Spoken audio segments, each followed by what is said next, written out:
am mountain, I am dust, constellations made of us. There's glory in the dirt, a universe within the sand, eternity within a man.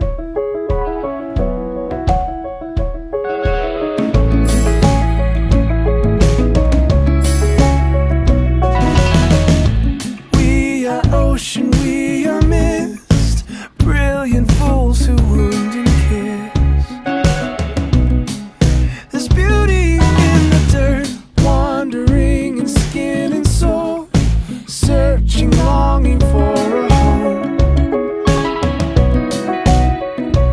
As the light the skies, we will fight for our lives, for our lives.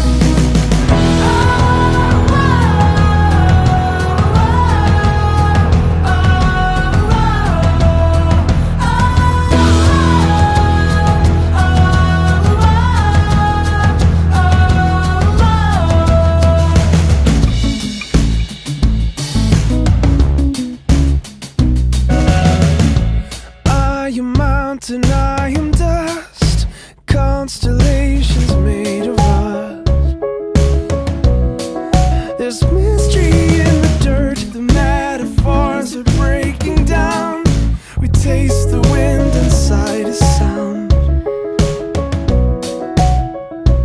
As the lights of the skies, we will fight for our lives, for our lives. As the lights of the skies, we will fight for our lives, for our lives.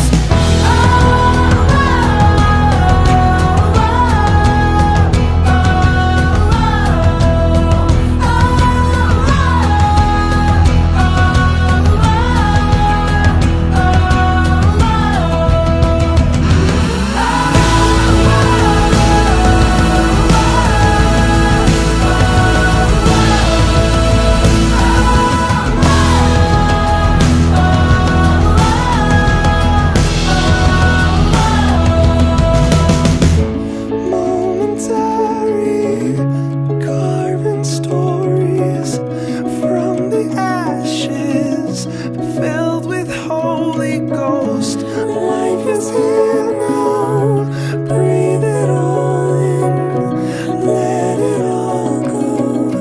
You are earth and wind. Tuhan hadir di bait suci-Nya.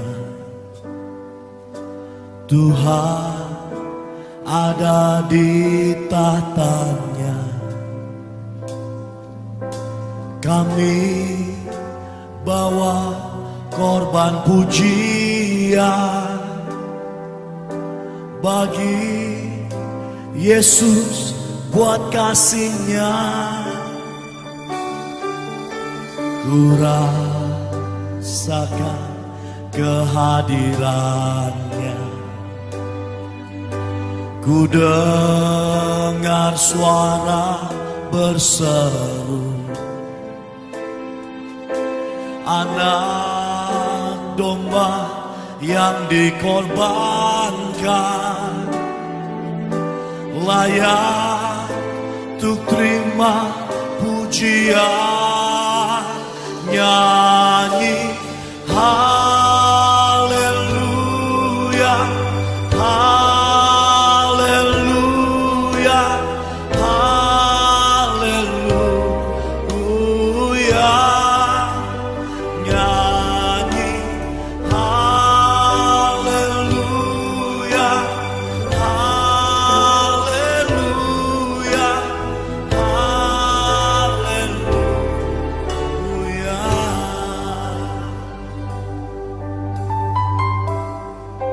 Mari kita nyanyikan bersama-sama. Tuhan hadir di bait suci-Nya. Tuhan ada di tahtanya.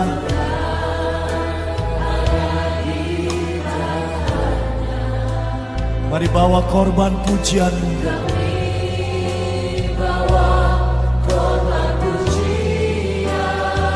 Bagi Yesus,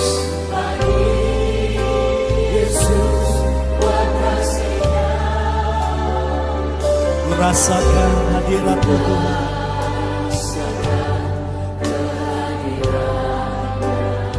Haleluya. Ku dengar suara berseru, anak domba yang dikorbankan. Yesus Tuhan, Dia layak terima pujian. Haleluya. Nyanyi haleluya, haleluya, haleluya. Nyanyi, oh, haleluya, haleluya.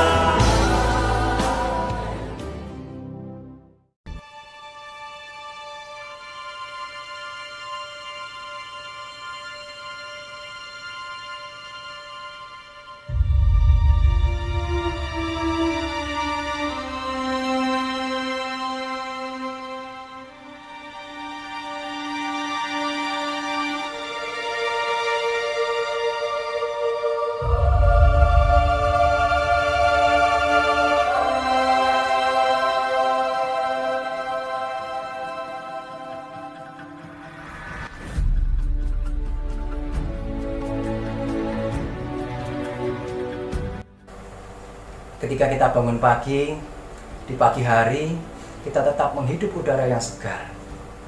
Tuhan masih memberikan kepada kita nafas. Tuhan masih memberikan kita hidup. Cuman apakah kita akan semakin hari semakin lebih baik di hadapan Tuhan? Dan Tuhan yang memberikan kita hidup, kita pada pagi hari ini adalah Tuhan yang memanggil kita untuk beribadah kepada Tuhan. Mari kita awali ibadah kita pada pagi hari ini dengan satu pengakuan bahwa pertolongan kita adalah di dalam nama Tuhan yang menciptakan langit dan bumi dan yang memelihara ciptaannya sampai selama-lamanya.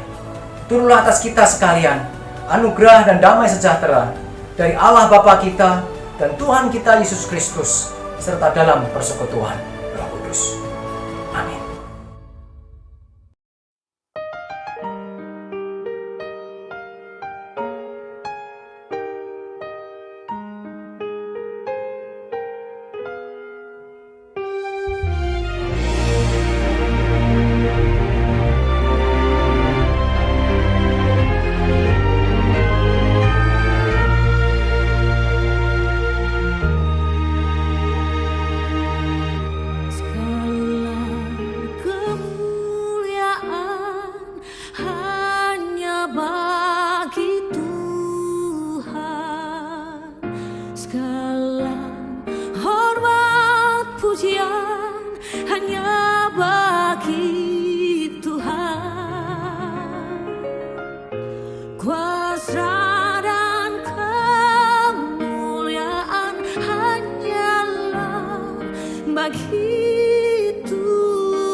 bagi Tuhan segala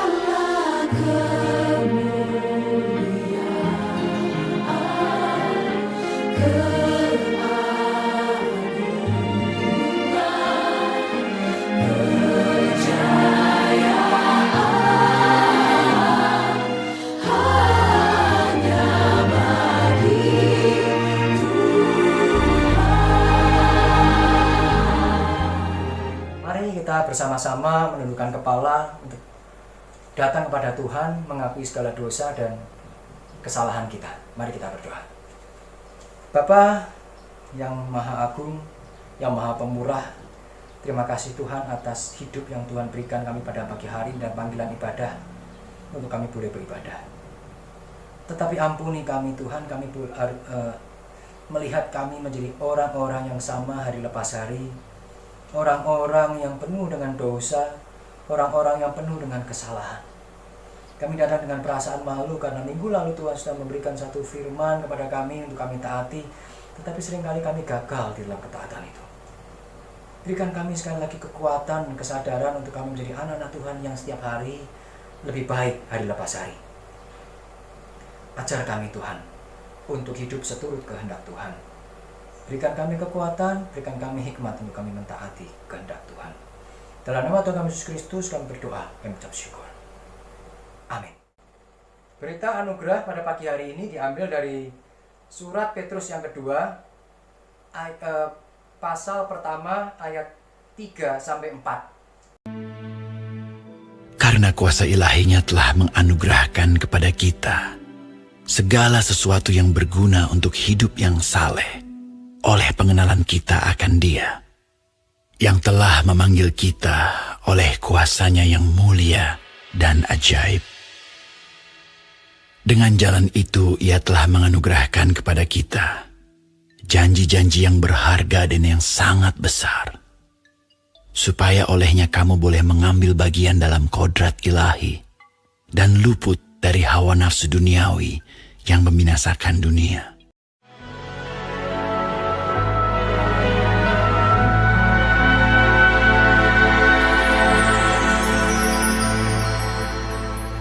Sungguh besar setiamu, Kau nyatakan bagiku. Kau Bapa yang selalu mengerti isi hatiku.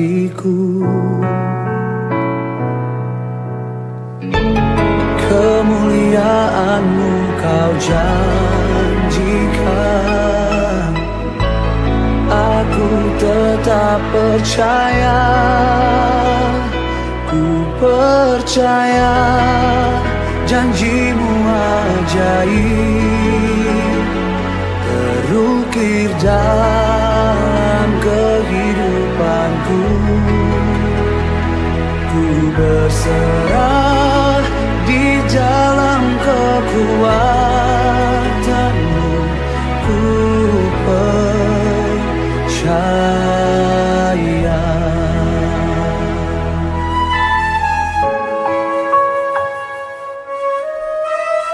Ini yang kami rasakan di hidup kami. Sungguh besar setiamu, Kau nyatakan Tuhan, Kau nyatakan bagiku. Kau Bapa yang selalu mengerti isi hatiku.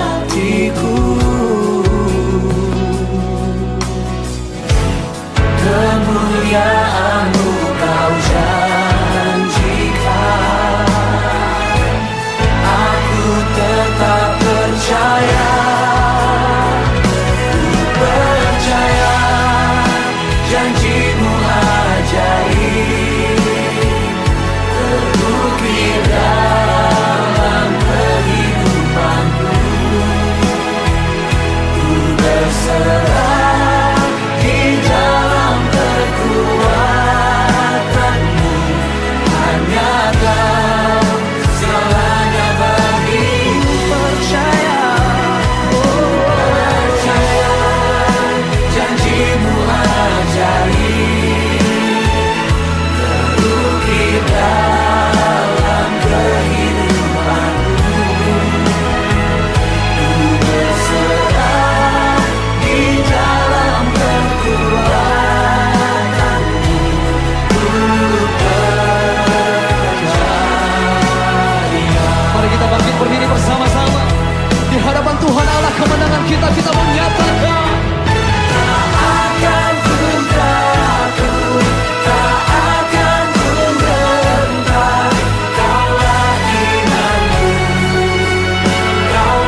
Mari Bapak Ibu sekalian, kita kembali beribadah secara online, dan hari ini kita akan merenungkan satu tema yang berjudul Better Than Before, lebih baik dari yang sebelumnya. Kenapa? Karena kita selalu dipanggil untuk menjadi anak-anak Tuhan yang semakin hari semakin baik di hadapan Tuhan. Mari kita berdoa memohon hikmat Tuhan untuk kita merenungkan firman Tuhan.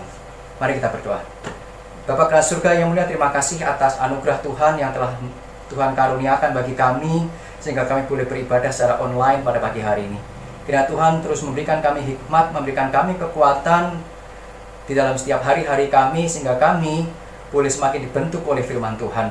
Kami mohon hikmat-Mu, kiranya Roh-Mu bekerja atas diri kami, sehingga kami boleh menjadi anak-anak Tuhan yang mengerti firman Tuhan dan melakukannya di dalam kehidupan kami, sehingga kami semakin layak untuk melayani Tuhan, bersaksi bagi Tuhan di tengah-tengah keluarga kami, di tengah-tengah gereja kami, dan di tengah-tengah masyarakat kami, di tengah pandemi yang kami alami pada hari ini.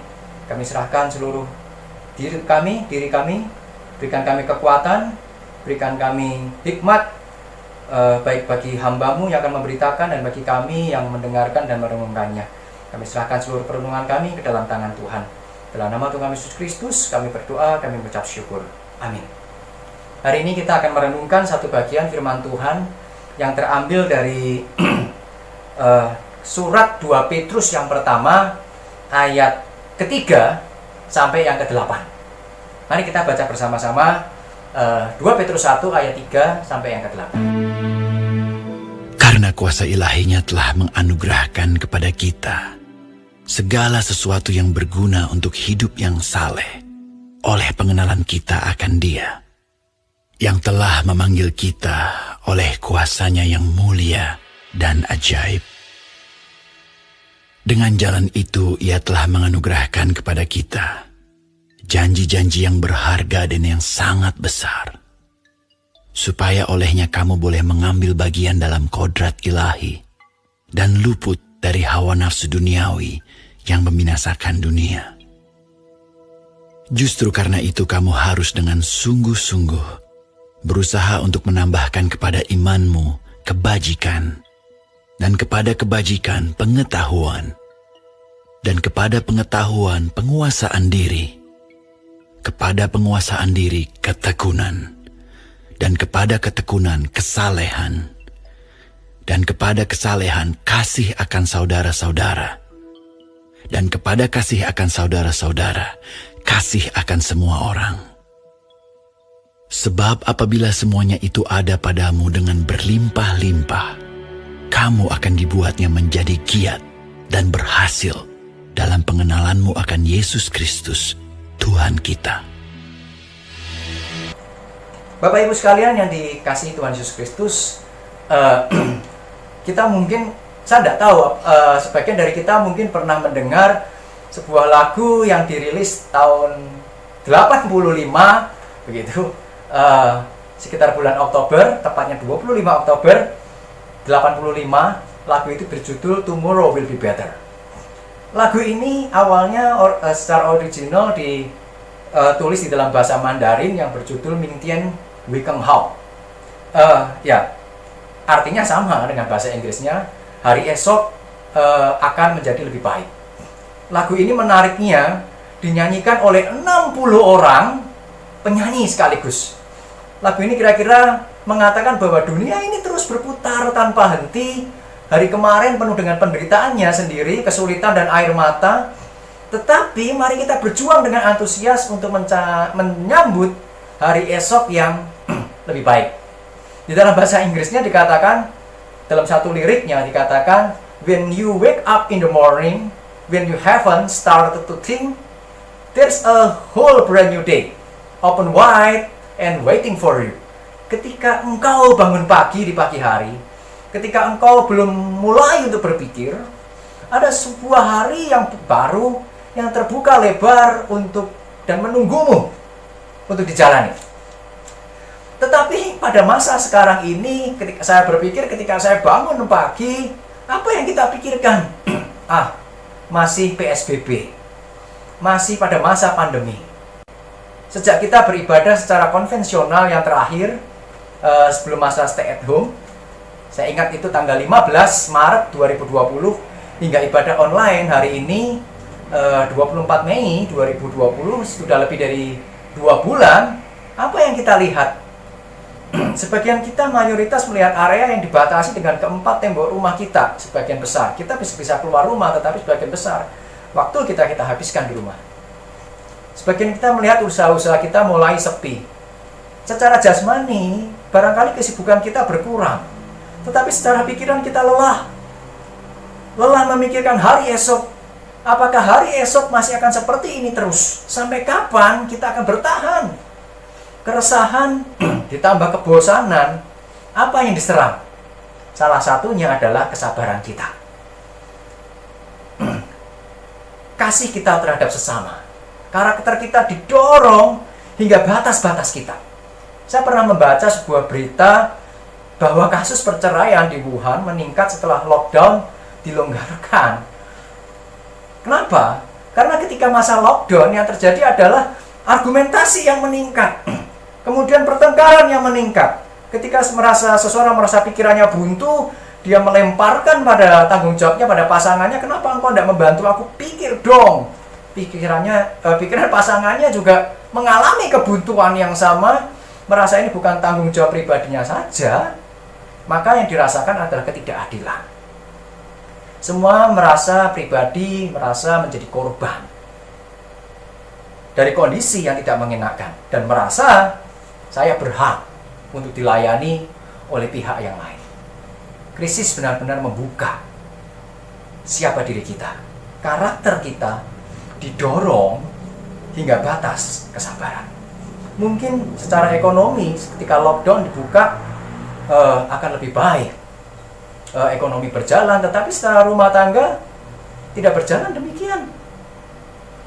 Saya pernah melihat sebuah gambar karikatur. Di situ diperlihatkan seorang anak SD membawa koper meninggalkan rumah. Mamanya bertanya, mau kemana? Lalu si anak kecil ini berkata, saya mau menginap di rumah Bu Guru saja. Kenapa? Bu Guru kalau mengajar lebih sabar daripada mama marah-marah terus begitu. Saya tidak kuat begitu diajari mama. Jujur ketika saya melihat karikatur ini saya tertawa dalam hati. Lucu begitu. Tetapi tidak lama kemudian saya harus menyadari bahwa karikatur itu tidak lucu. Kenapa? Itu terjadi dalam diri saya. Saya menjadi guru SD buat anak saya hari ini. Dan jujur saya dipaksa untuk menertawakan diri saya sendiri. Kenapa? Saya tidak sabar untuk mengajar anak-anak SD begitu. Di sisi lain saya didesak untuk pilihan belajar baru atau tidak, belajar membuat khotbah online atau tidak. Saya mulai merekam dan mengedit khotbah saya sendiri. Saya belajar dari guru SD atau tidak. Jika tidak, maka proses belajar anak saya yang dikorbankan. Tetapi kalau saya belajar itu mencobai, menguji kesabaran saya. Jadi saya harus belajar hal baru dan harus belajar lebih sabar sekaligus. Pada masa sekarang ini kesibukan saya dan istri saya justru bertambah banyak. Sekali lagi kesibukan, ketekanan, krisis, pergumulan akan selalu menantang kerohanian dan karakter kita. Saya terberkati dengan sebuah judul sesi seminar yang saya ikuti beberapa minggu yang lalu, sekitar seminggu yang lalu. Judulnya Never Watch Good Crisis. Jangan sia-siakan begitu sebuah krisis yang baik. Lessons for Christian leaders, pelajaran bagi pemimpin-pemimpin Kristen. Kita semua pemimpin Kristen, setidaknya di dalam keluarga kita, dan setidaknya bagi diri kita sendiri masing-masing. Kondisi memaksa kita untuk mau tidak mau memulai sesuatu yang baru. This is a new normal. Ini normalitas yang baru di dalam kehidupan kita, memaksa kita untuk berubah dan beradaptasi dengan kondisi kita masing-masing. Kondisi tidak berubah sesuai dengan batas-batas emosi kita. Jadi emosi kita yang harus menyesuaikan. Jadi apa yang perlu kita pikirkan adalah bagaimana kualitas pribadi kita. Bukan sekedar kehidupan ekonomi kita menjadi lebih baik hari esok, tetapi kepribadian kita, karakter kita menjadi lebih baik di hari esok, meskipun di tengah segala macam pergumulan dan penderitaan yang kita alami hari ini. Ubah paradigma kita bahwa Allah memakai krisis yang kita alami hari ini di dalam hidup kita untuk membangun diri kita. Kalau kita lihat di dalam kisah-kisah Alkitab, banyak kisah-kisah Alkitab yang mengisahkan tokoh-tokoh Alkitab menjadi pemimpin-pemimpin yang luar biasa melalui krisis-krisis yang Allah sediakan bagi mereka. Di dalam surat Petrus yang kedua, Rasul Petrus mengingatkan pembacanya akan kasih karunia Allah yang memanggil mereka, orang-orang percaya, sebuah panggilan agar setiap orang percaya boleh memiliki sebuah kodrat ilahi. Yang macam apa? Yang luput dari hawa nafsu duniawi yang membinasakan dunia. Memang surat 2 Petrus menekankan bahaya akan ajaran sesat dari guru-guru palsu. Tetapi bagian awal dari surat ini secara berbicara sangat-sangat umum bahwa tentang Allah memanggil orang-orang percaya agar kita mengambil bagian dalam kodrat ilahi.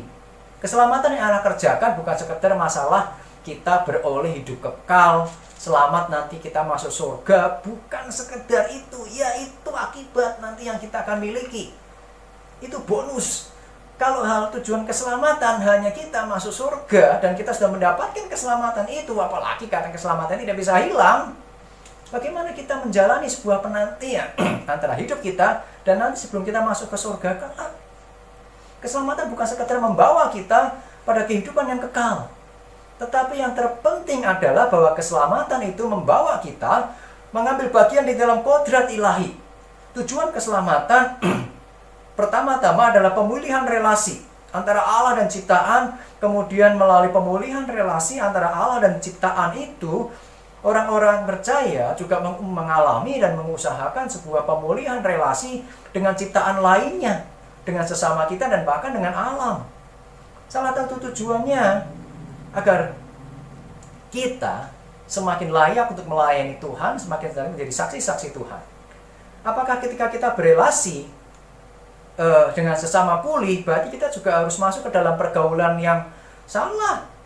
Kan relasi kita dipulihkan, jadi saya boleh bergaul dengan sembarang orang yang mungkin mempengaruhi kita ke dalam pergaulan-pergaulan yang buruk dan kebiasaan-kebiasaan yang buruk, no.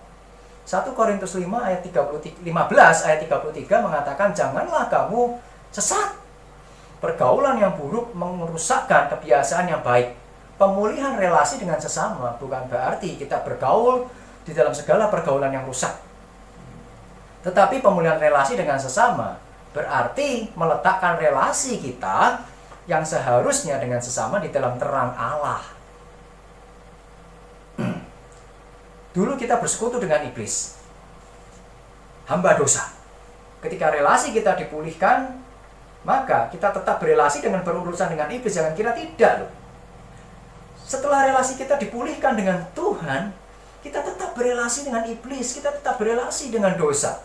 Tetapi bukan sebagai sekutu. Kita berelasi sebagai musuh. Kita musuh dosa. Kita musuh iblis. Setelah relasi kita dipulihkan dengan pencipta kita, kita dipanggil untuk berubah ke arah yang Allah telah tetapkan bagi kita, orang-orang percaya, yaitu mengambil bagian dalam kodrat ilahi. Apa itu kodrat ilahi? Sebuah kondisi dan sifat yang menjadi ciri-ciri khas suatu umat yang ilahi. Sesuatu yang ilahi memiliki kondisi dan sifat tersebut. Efesus 1 ayat 4 mengatakan, sebab di dalam Dia, Kristus, Allah memilih kita sebelum dunia dijadikan, supaya kita kudus dan tidak bercacat di hadapannya. Kudus dan tidak bercacat adalah kualitas kodrat ilahi yang Allah siapkan bagi kita. Menuju kodrat ilahi inilah setiap orang percaya dipanggil dan dibentuk di dalam sebuah proses yang seumur hidup. Pertanyaan yang ingin kita renungkan hari ini bagi kita semua adalah bagaimana kita hidup di dalam panggilan mengambil bagian dalam kodrat ilahi tersebut yang Tuhan siapkan. Terlebih dalam masa-masa sekarang ini yang benar-benar menguji seluruh karakter kita untuk bertumbuh. Pengetahuan iman kita diuji dengan realita. Kepercayaan dan pengharapan kita diuji dengan realita kita. Karakter-karakter kita diuji dengan realita kita. Perbuatan dan aplikasi hidup kita diuji dengan realita kita.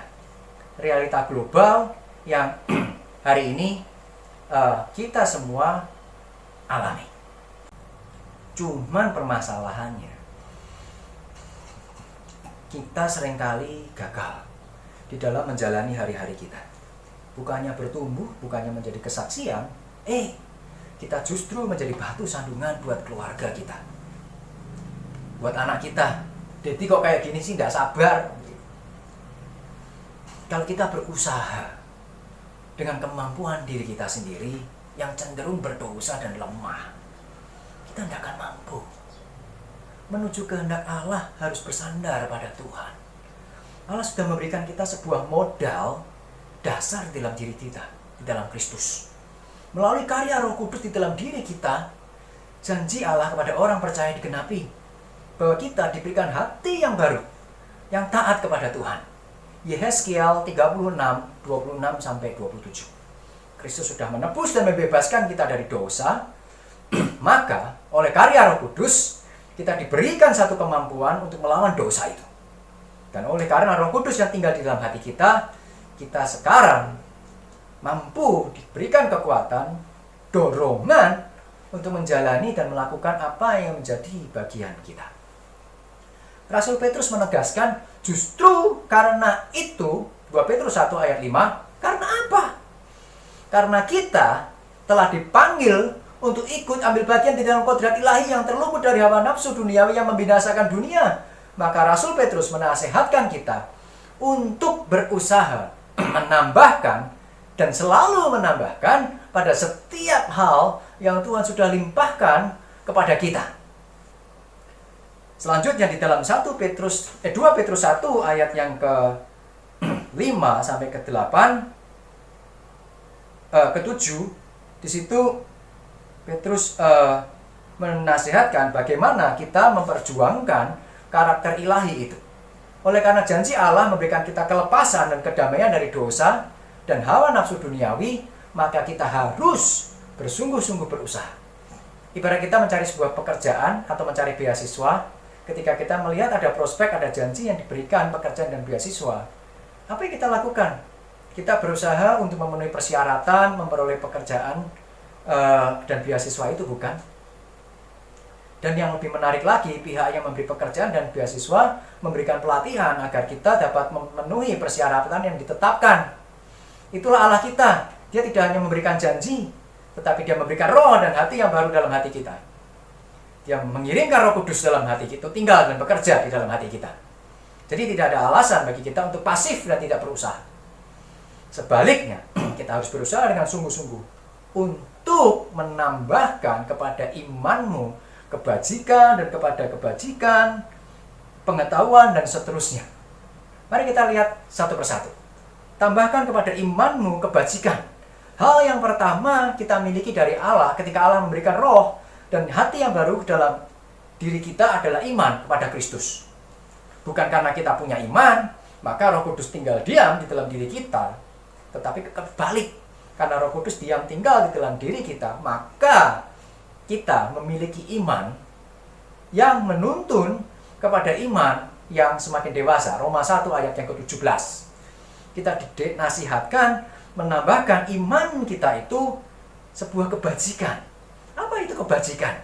Kebajikan adalah melakukan sesuatu yang semestinya, melakukan sesuatu berdasarkan fungsinya. Jadi apa fungsi iman dan apa yang harus dilakukan dengan iman kita? Mengejar kekudusan di dalam Kristus. Kita sudah memiliki iman di dalam Kristus, maka kita dipanggil melalui iman itu lebih beriman kepada Kristus. Kita semakin serupa kepada Kristus. Kita semakin dewasa di dalam Kristus. Jadi setiap orang yang mengklaim dirinya punya iman, maka dia harus mengejar kedewasaan karakter Kristen yang bersandar, yang timbul dari karya Allah di dalam Kristus. Jadi panggilan kita untuk menjadi lebih kudus dan tidak bercacat di hadapan Tuhan adalah sebuah panggilan sebuah kebajikan yang harus kita miliki dan harus kita kejar dan harus kita usahakan di dalam kehidupan kita hari lepas hari. Lalu ketika kita sudah memiliki kebajikan itu, tentu segala sesuatunya ada proses begitu. Cukup tidak kita tambahkan kepada kebajikan itu pengetahuan, menambahkan pengetahuan kepada kebajikan untuk mengejar kedewasaan karakter. Kita membutuhkan pengetahuan akan firman Allah, pengetahuan akan bagaimana seharusnya orang yang diselamatkan itu hidup di dalam keselamatan mereka. Oleh sebab itulah pembinaan intelektual di dalam gereja menjadi satu hal yang sangat penting. Pemahaman Alkitab, saat teduh merenungkan firman Tuhan menjadi satu hal yang sangat penting yang diberikan agar apa? Agar ketika kita memperoleh pengetahuan itu, kita dapat merenungkannya dan kita dapat tahu apa yang seharusnya kita lakukan. Jujur, kita itu bertumbuh dari hal yang kita komitmen untuk kita taati. Tapi dari mana kita taat kalau kita tidak tahu? Jadi kita bisa taat dari sesuatu yang kita bisa pahami untuk kita lakukan. Kita bisa pahami sesuatu dari mana? Dari yang bisa kita renungkan. Lalu untuk merenungkan kita butuh apa? Butuh pengetahuan untuk yang direnungkan itu. Jadi kalau kita ingin bertumbuh, ingin mengejar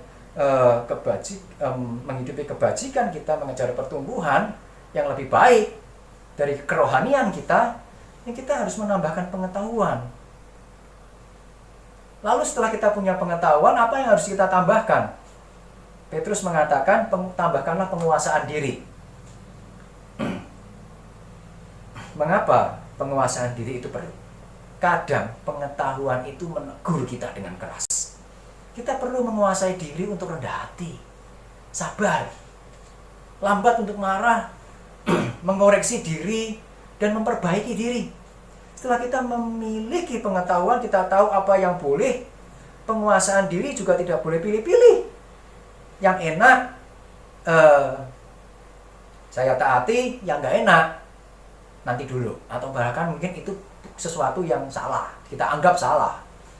Atau kita pilih-pilih, kalau tegurannya dari orang yang dekat kita terima, kalau nggak kenal kita nggak terima. Jika teguran dari orang yang tidak kita suka, kita tolak.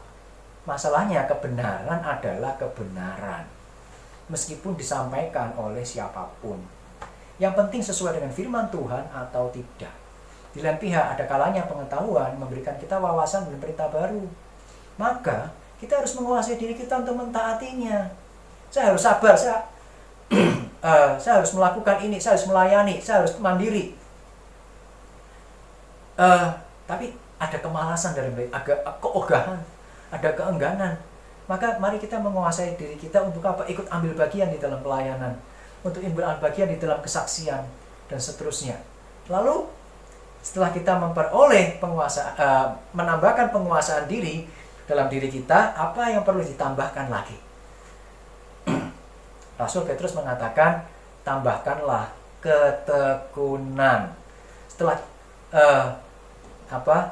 kita menguasai diri kita, melakukan hal yang baik, dan kita berhasil melakukan perintah itu dengan baik, apakah cukup? Tidak. Penguasaan diri perlu ditambahkan dengan ketekunan. Apa maksudnya? Karena penguasaan diri kalau cuma sekali-sekali, tidak ada manfaatnya. Penguasaan diri kita harus terus-menerus. Keinginan kita untuk melakukan firman Tuhan itu jangan 1-2 kali dalam kehidupan kita. Yang enak kita lakukan, kalau pas ada mood kita lakukan, kalau enggak ya sudah, begitu kan? Enggak. Tetapi mari kita tekun menguasai diri kita melakukan firman Tuhan. Mari kita dengan tekun untuk terus bertumbuh di dalam Tuhan. Meskipun di tengah segala kesulitan sekalipun. Kesalahan kita di hadapan Tuhan itu banyak. Semakin banyak kita mencari dan memperoleh pengetahuan, semakin banyak kita ditegur.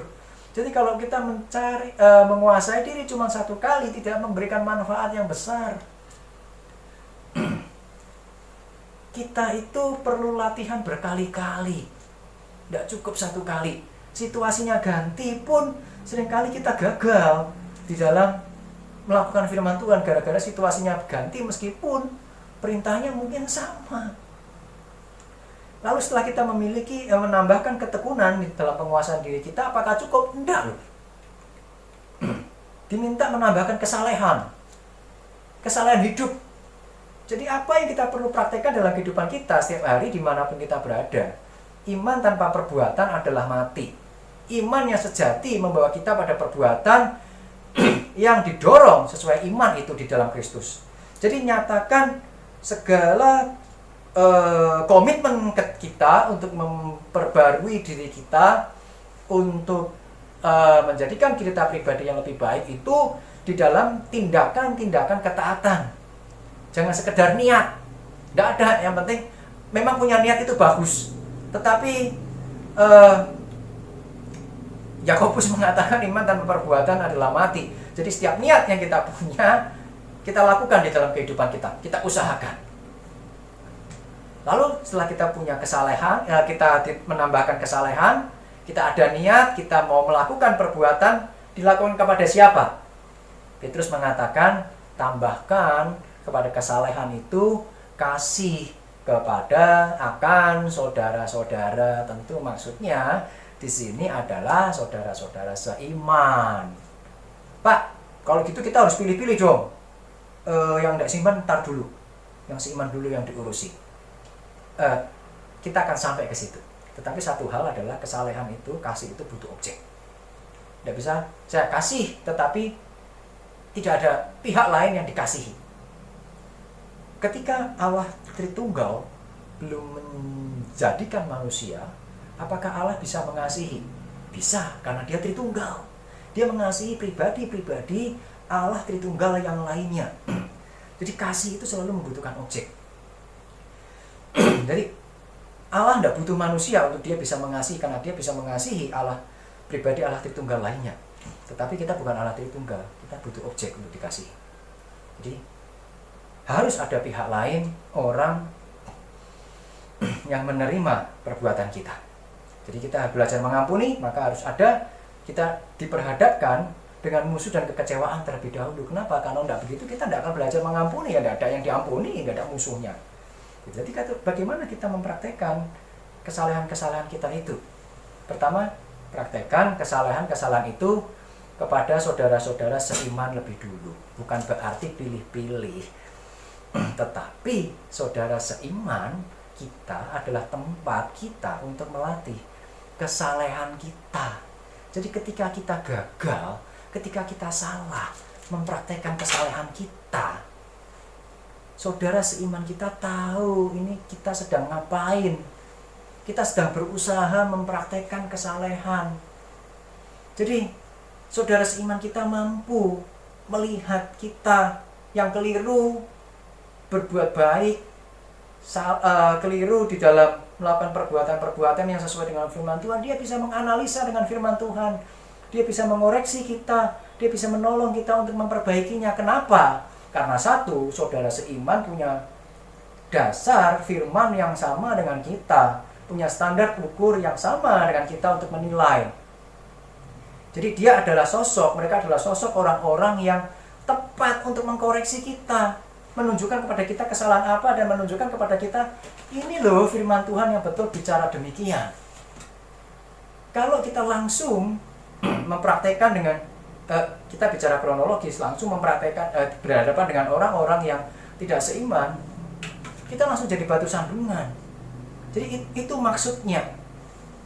Praktekkan itu di dalam saudara-saudara seiman, bukan berarti kita tidak harus menunggu mempraktekkan dengan saudara seiman dulu, baru nanti setelah kita dewasa baru kita mempraktekkan dengan orang-orang tidak seiman. Ya salah juga.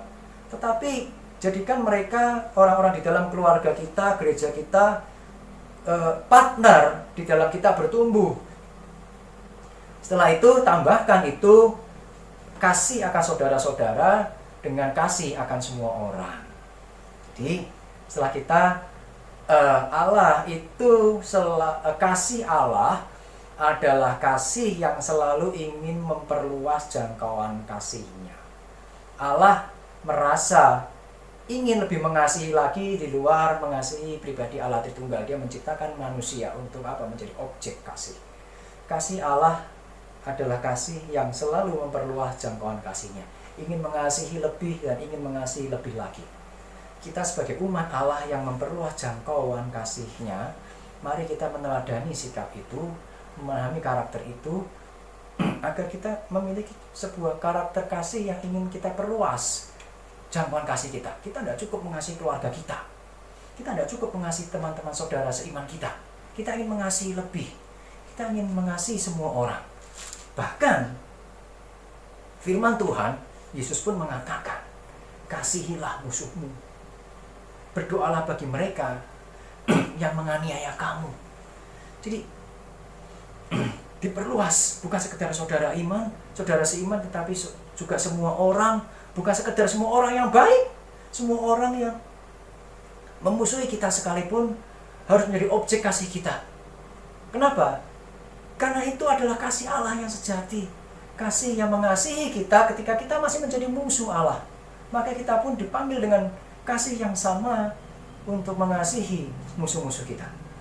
Jadikan masa-masa pandemi ini untuk kita selalu mawas diri dan selalu mengintrospeksi diri kita dengan firman Tuhan.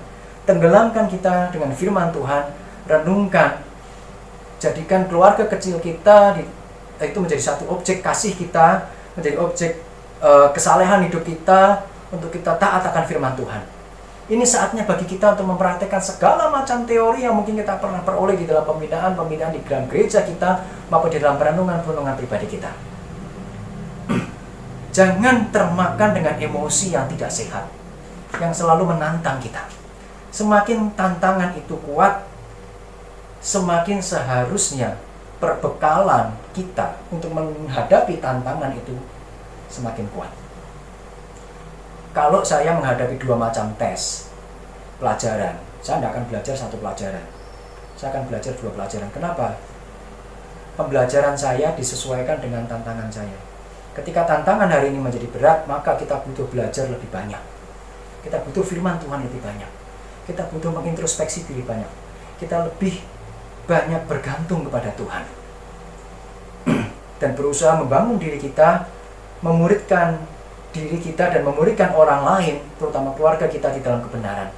Dengan demikian, di dalam kondisi pergumulan kita hari ini, kita tetap bertumbuh, kita tetap berkarya bagi Tuhan, kita tetap melayani bagi Tuhan.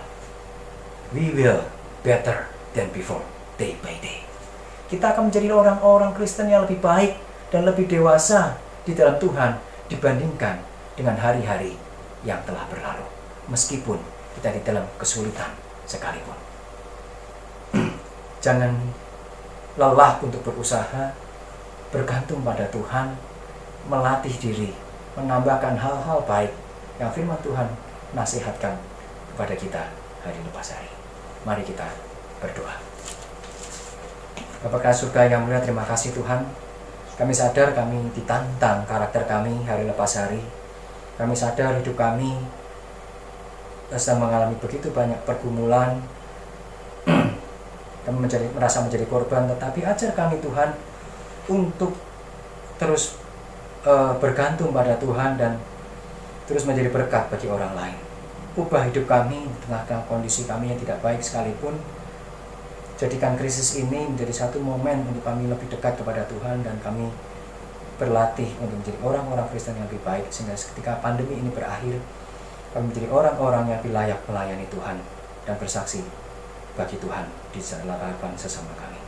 Terima kasih Bapa, kami serahkan seluruh hidup kami ke dalam tangan Tuhan. Dalam nama Tuhan Yesus Kristus kami berdoa. Bersama dengan gereja di segala zaman dan tempat, mari kita mengakui pengakuan iman kita seturut dengan pengakuan iman rasuli yang berbunyi demikian. Aku percaya kepada Allah, Bapa yang Maha Kuasa, Khalik langit dan bumi, dan kepada Yesus Kristus anaknya yang tunggal Tuhan kita, yang dikandung dari Roh Kudus, lahir dari anak darah Maria, yang menderita sengsara di bawah pemerintahan Pontius Pilatus, disalibkan, mati dan dikuburkan, turun ke dalam kerajaan maut. Pada hari yang ketiga, bangkit pula dari antara orang mati, naik ke surga, duduk di sebelah kanan Allah, Bapa yang Maha Kuasa. Dan dari sana ia akan datang untuk menghakimi orang yang hidup dan yang mati. Aku percaya kepada Roh Kudus, gereja yang kudus dan am, persekutuan orang kudus, pengampunan dosa, kebangkitan tubuh, dan hidup yang kekal. Amin.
kembali ke kehidupan kita masing-masing di dalam pelayanan kita dengan keluarga kita.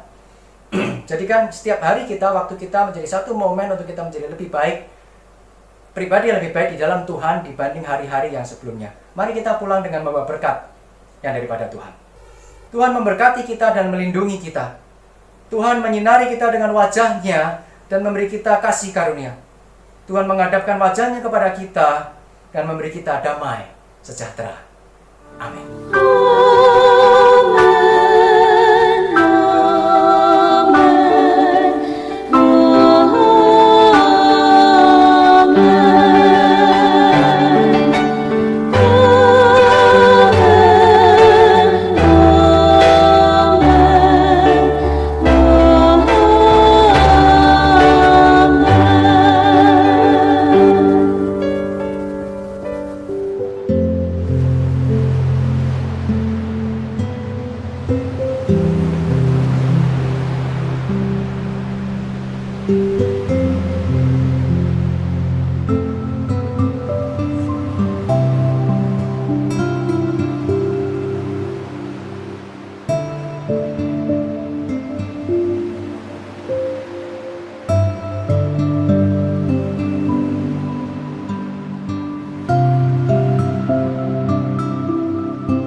Tuhan, inilah hidupku.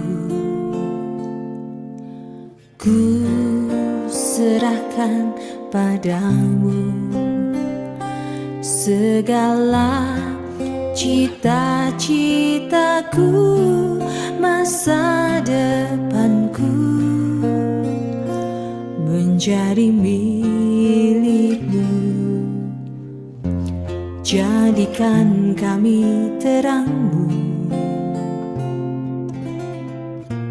di tengah kegelapan dunia, membawa bangsa-bangsa kepadamu. Tuhan, ini kerinduanku bagimu Tuhan, seluruh hidupku. Pakailah Tuhan bagi kemuliaan-Mu, genapi seluruh rencana-Mu sampai bumi penuh kemuliaan-Mu.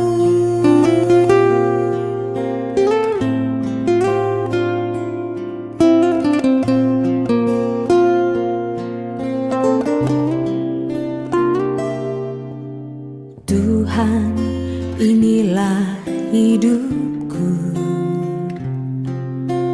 Ku serahkan padamu segala cita-citaku, masa depanku menjadi milikmu. Jadikan kami terangmu di tengah kegelapan dunia, membawa bangsa-bangsa kepadamu. Tuhan, ini kerinduanku bagimu Tuhan, seluruh hidupku. Pakailah Tuhan bagi kemuliaan-Mu, genapi seluruh rencana-Mu, sampai bumi penuh kemuliaan.